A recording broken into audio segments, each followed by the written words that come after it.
Hola a todos, bienvenidos nuevamente a una clase del curso virtual de evaluación patológica. En esta clase estaremos hablando de los factores precipitantes, los mantenedores y todo el tratamiento cognitivo y conductual que puedes aplicar para los pacientes con trastorno hipocondríaco. Bienvenidos. Previo al hablar de los factores de mantenedores o mantenimiento, es importante tener en cuenta su definición. Recuerda que los factores de mantenimiento son aquellos que mantienen una problemática respecto a una enfermedad o salud mental. Teniendo en cuenta esto, vamos a pasar o desarrollar el siguiente diagrama. Hay que tener en cuenta lo primero, que es notar las sensaciones de alteraciones físicas no patológicas. Dentro de ellas vamos a tener en cuenta las interpretaciones catastróficas, donde las personas con hipocondriasis van a focalizar la atención en un foco. Un ejemplo puede ser un nuevo brote en la piel. Luego, lo que puede ser el arousal fisiológico, que se entiende en esta parte como aquella activación fisiológica que tiene el cuerpo. Puede ser sudoración, transpiración, puede ser en ese caso que la persona tenga temblamiento de piernas u otras características. Y lo último, los chequeos de reaseguración. El chequeo de reaseguración para este caso es entendido como que la persona entienda que dentro de sus creencias hay algo que valide dicha sintomatología o dicha enfermedad.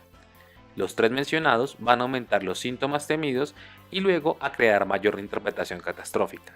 Esto al mismo tiempo crea un círculo vicioso en las partes de pensamientos y cognición de las personas con trastorno hipocondriaco. Otra forma que podemos interpretar o hacer evaluación de las personas con trastorno hipocondriaco sería a través del análisis funcional. Recuerda que el análisis funcional es una forma para poder realizar planes de intervención y también planes de seguimientos en los procesos de intervención terapéutica con personas en la parte de salud o ámbitos de psicología clínica. Dentro de los antecedentes, como puedes encontrar en la siguiente gráfica, vamos a tener en cuenta los variables predisponentes. Dentro de ellos se pueden encontrar niveles altos de neuroticismos, bajos niveles socioeconómicos o bajos niveles culturales. Por otro lado, se encuentran las variables de precipitantes, que se entienden como variables externas inmediatas, diagnósticos de enfermedades de padres anteriores como pueden ser cáncer, o internos inmediatos, como cambios en la frecuencia, composición de las heces, infección urinaria, sensación del dolor, notar algún bulto en el cuerpo o inflamación en las encías.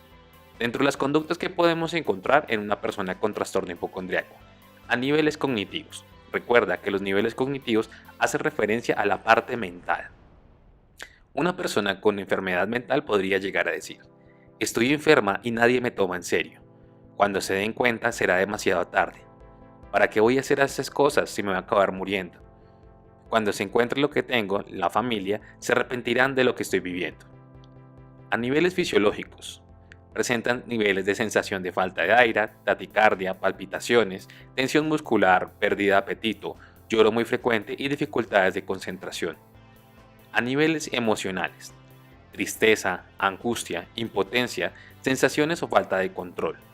Y a niveles comportamentales vamos a encontrar dos tipos de comportamientos, y cada uno con determinadas características.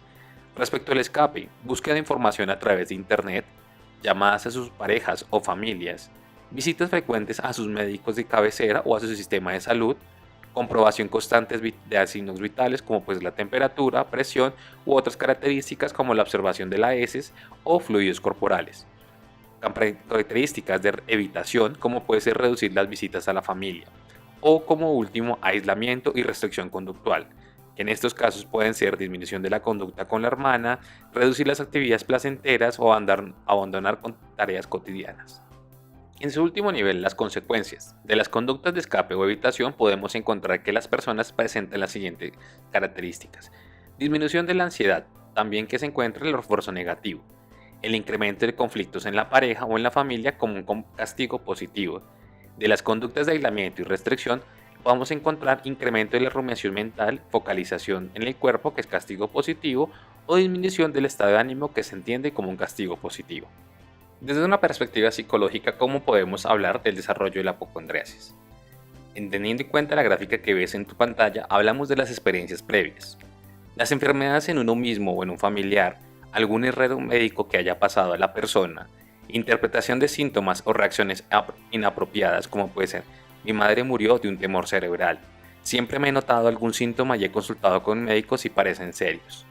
Formación de creencias irracionales o catastróficas. Los síntomas corporales son siempre señal de que algo anda mal, o siempre la persona va a pensar: debo siempre ser capaz de encontrar una explicación para todos mis síntomas.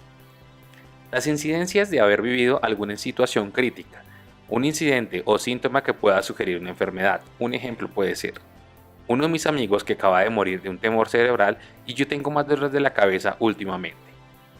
En esta parte se hacen activación de creencias catastróficas, como pueden ser los pensamientos catastróficos o imágenes catastróficas. Puedo tener un tumor cerebral. No le he dicho al doctor que he perdido pies. Puedo ser demasiado tarde. Esto está empeorando. Me tendré que operar. Luego debe conocer los pensamientos estratégicos o los pensamientos cognitivos, y también conocer la conducta o el comportamiento de nuestra persona con trastorno histriónico. Es importante establecer una hipótesis terapéutica. Pero previo a establecer la hipótesis terapéutica para iniciar su proceso de tratamiento, debemos realizar un diagnóstico diferencial. A continuación, te hablaré de los trastornos diagnósticos diferenciales muy cercanos a los trastornos hipocondríacos. Para este caso, encontramos el primero: el trastorno de ansiedad por enfermedad. Algunas de sus sintomatologías: A. Preocupación por padecer o contraer una enfermedad grave. B. No existen síntomas somáticos, o si están presentes, únicamente leves. Si existe otra afección médica o un riesgo elevado para presentar una afección médica. La preocupación es claramente excesiva o desproporcionada. C. Existe un alto grado de ansiedad acerca de la salud. El individuo se alarma con facilidad por su estado de salud. D. El individuo tiene comportamientos excesivos relacionados con la salud o presenta evitación por mala adaptación. E. La preocupación por la enfermedad ha estado presente al menos durante 6 meses, pero la enfermedad temida específica puede variar en este periodo de tiempo. F. La preocupación de la salud relacionada con la enfermedad no se explica por otro método de trastorno mental, como un trastorno de síntomas somáticos, un trastorno de pánico, un trastorno de ansiedad generalizada o un trastorno dismórfico, un trastorno obsesivo compulsivo o un trastorno delirante. Es importante especificar si el tipo con solicitud de asistencia utiliza frecuentemente la asistencia médica, que incluye las visitas al clínico o pruebas de procedimiento. Y B. Tipos de evitación de asistencia. Raramente se utiliza la asistencia médica o en algunos casos se niega a ir.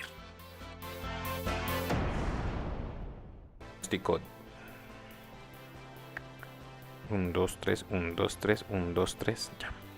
También debemos de hacer el diagnóstico comparativo con los trastornos de síntomas somáticos. Algunas de estas características: A. Unos síntomas somáticos que causan malestar o dan lugar a problemas significativos en la vida diaria. B. Pensamientos, sentimientos o comportamientos excesivos relacionados con síntomas somáticos asociados con la preocupación de la salud, como se pone manifiesto por una o más de las siguientes características. Primero, pensamientos desproporcionados y persistentes sobre la gravedad de los propios síntomas. Segundo, grave persistencia sobre el elevado ansiedad acerca de la salud o síntomas. Tercero, tiempo y energía excesivos consagrados a estos o la preocupados por la salud. C. Aunque algún síntoma somático puede estar no continuamente presente, el estado sintomático es persistente.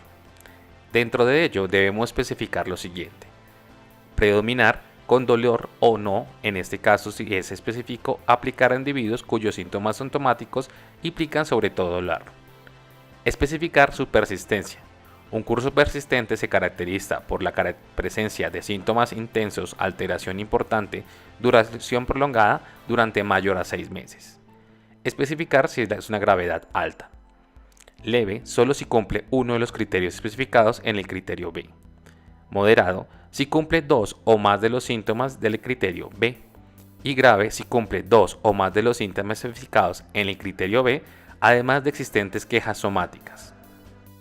Luego de haber verificado que la hipótesis clínica corresponde a un trastorno hipocondríaco, podremos ya implementar los objetivos y las técnicas en cada sesión. Te voy a plantear un ejemplo de cómo podrías realizar objetivos y técnicas para pacientes con trastorno hipocondríaco. El primer objetivo, la evaluación del caso. ¿Cómo podemos realizarlo? A través de entrevistas diagnósticas, cuestionarios o el diario de hipocondriasis. Dentro de este diario se le pedía al paciente que diariamente registre cómo son los comportamientos y qué lo pueden encontrar. Otro objetivo que podemos establecer el compromiso y la adherencia con el tratamiento y la comprensión al problema personalizado. El planteamiento de modelo explicativo alternativo, la psicoeducación sobre el trastorno, la evolución de la información sobre la hipótesis de origen y mantenimiento y el contrato de la última visita médica pueden ser estrategias que puedes utilizar. Otro objetivo que podemos realizar, el control de nivel de activación. Dentro de ello puedes realizar la técnica de respiración diafragmática, el entrenamiento de relajación muscular progresiva como unas herramientas para poder llegar a este objetivo. Otro objetivo que podemos realizar, la eliminación de conductas mantenedoras. Dentro de las técnicas será el establecimiento de listas de autoprohibiciones, la transmisión de pauta a los familiares y psicoeducación a los mismos. Una siguiente fase de objetivos podrá ser la modificación de supuestos y disfuncionales sobre la salud y las interpretaciones catastróficas. La técnica de mayor utilización acá podrá ser la reestructuración cognitiva. Otro objetivo a realizar, la comprensión del papel de la hipervigilancia y la autoobservación. Esto lo podemos llegar a realizar a través de técnicas de la experimentación conductual y entrevistas de técnica de distracción. El objetivo siguiente será la remisión de la ansiedad asociada con sensaciones corporales. Aquí vamos a realizar técnicas de exposición de sensaciones corporales. Como últimos objetivos tendremos la mejora del estado de ánimo. Para ello, realizaremos lo que son técnicas de activación conductual o también planificación de actividades agradables y lo que se conoce como enriquecimiento vital. En nuestro último plan para evitar objetivo, que será la prevención de recaídas, vamos a utilizar las técnicas de repaso del recurso de tratamiento, las estrategias aprendidas y anticipación de posibles dificultades, teniendo en cuenta de cómo las personas pueden llegar a identificar las primeras señales de alarma. Un ejercicio que puedes llegar a realizar con un paciente con hipocondriasis. Algunos de los pasos. Primero debemos explicarle su problema. Lo segundo, considerar que su creencia hipocondríaca como una hipótesis y ponerla a prueba a través de la hipocondriasis. ¿Cómo vamos a hacerlo esto? Primero, vamos a mostrar las pruebas a favor y las pruebas en contra que pueda tener respecto a alguna enfermedad. Es importante revisar si realmente se posee alguna enfermedad con los exámenes desde la parte de medicina. Explicarles las verdaderas razones a qué se debe síntoma concreto que puede llegar a presentar y cómo ello afecta a corto, mediano y largo plazo. Otra estrategia que podemos llegar a utilizar para la evaluación de los trastornos hipocondríacos son los instrumentos de chequeo o instrumentos de screening. A continuación, como ves en la pantalla, te presento uno, que es conocido como el cuestionario de conductas ante la enfermedad o también conocido como el IBQ, que es de Pilowsky y Despanses de 1983. Como podrás darte cuenta, son preguntas dicotómicas y la idea es llegar a desarrollarlas de orden en la entrevista. Preguntarle a la persona como lo siguiente. ¿A menudo se preocupa por la posibilidad de mantener una enfermedad grave? 2. ¿Sufre dolores de chequeos o a veces diversos chequeos? 3. ¿A menudo se da cuenta de distintas conductas que ocurren en su cuerpo? No lo olvides, cualquier instrumento de chequeo es importante tener en cuenta el contexto en el que llegue la persona y si previo a su aplicación la persona llegase a tener algún tipo de alteración. Otra estrategia que podemos llegar a utilizar son las entrevistas semiestructuradas para la hipocondría. A continuación te comparto el instrumento creado por Williams y Kerland de 1992. Estas entrevistas, su idea principal es utilizarse como una ruta guía de entrevistas semiestructuradas para los procesos de entrevista. Es importante tener en cuenta, como te venía diciendo anteriormente, cómo llega la persona, qué situación ha tenido, que puedan llegar. A continuación te haré algunas preguntas de cómo se pueden utilizar. Unas preguntas de indagación. Podemos preguntarle a nuestro usuario o a nuestro paciente, ¿tiene muchos médicos con los problemas con los médicos? Que la persona responda sí o no. ¿Tiene muchos problemas que le llegan a molestar? La persona puede responder. Al igual, llegar a preguntarle de manera más sutil todo lo que son los síntomas persistentes en la explicación física inadecuada, donde podemos hablar de los síntomas y categorizarlos de 1 a 5, aclarar también los síntomas que posee la persona y llegar a codificarlos. Donde síntomas se entienden, por ejemplo, podemos mencionar más de 5 síntomas. También llegar a realizarles preguntas sobre los aspectos no tranquilizables. Un ejemplo, ¿el médico intentaba tranquilizarte en relación a estos síntomas? Preguntarle sobre cuáles ha tenido previamente. ¿El hecho de que tranquilizarlo se te sentías mejor? Así sucesivamente podemos preguntarlos. Si quieres revisar este instrumento completamente, te invito a revisar los recursos de las semanas que tenemos dentro de nuestro curso virtual de evaluación patológica.